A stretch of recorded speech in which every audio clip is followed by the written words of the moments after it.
chuan le kan nu le pa le thian du tak teu hei voina hian in zinga lo tel thein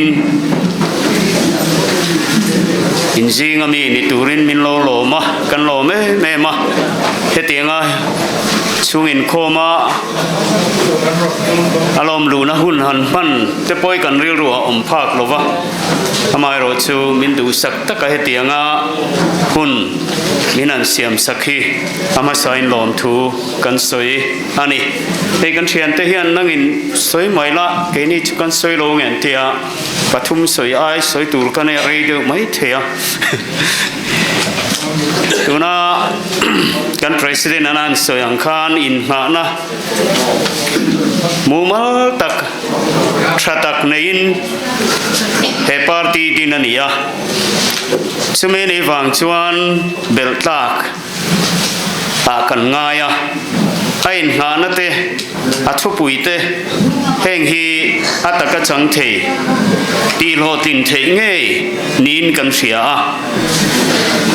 chunga wang te po chuan he party a hian kan rinna kan hata in polsen khattena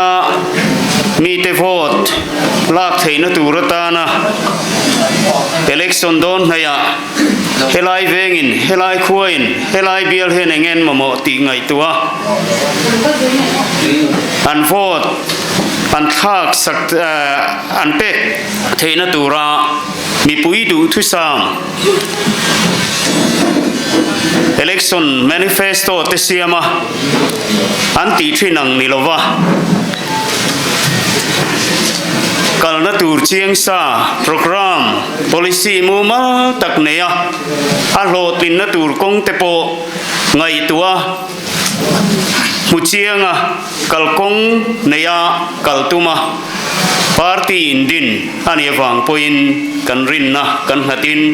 zuitla ka kan ngai ani chutiang taka party lo ting ni thei tura kan ho tu te tlom na te anin peng na te aro pui kan ti khop maya hetiang ang taka lo ting thei tura sakna theina kan nei theina turin kan pathian kutakanin hlan fo hi trulin kan sia hei kan mala ko in thanna om dona Pona matanga kan lo thir dan chuan zoram hian kal phung thar ti dan phung thar sarkar thar nei chakin aruma chumi nei tur chuan zoram mi puite hian ngaklel takin in than hi an thirani chumi a chuan pathian riak thi ni tura he pol po hian lom na ne na pathiana in tulu chunga ma kan lak chuan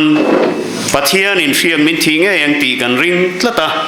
chuti angang ture ro chuan sumle paite sarkar chagnate tute mo hau sangna le chagnate ring lovin pathiana in ngachungin ma ilatlang zelangu kalome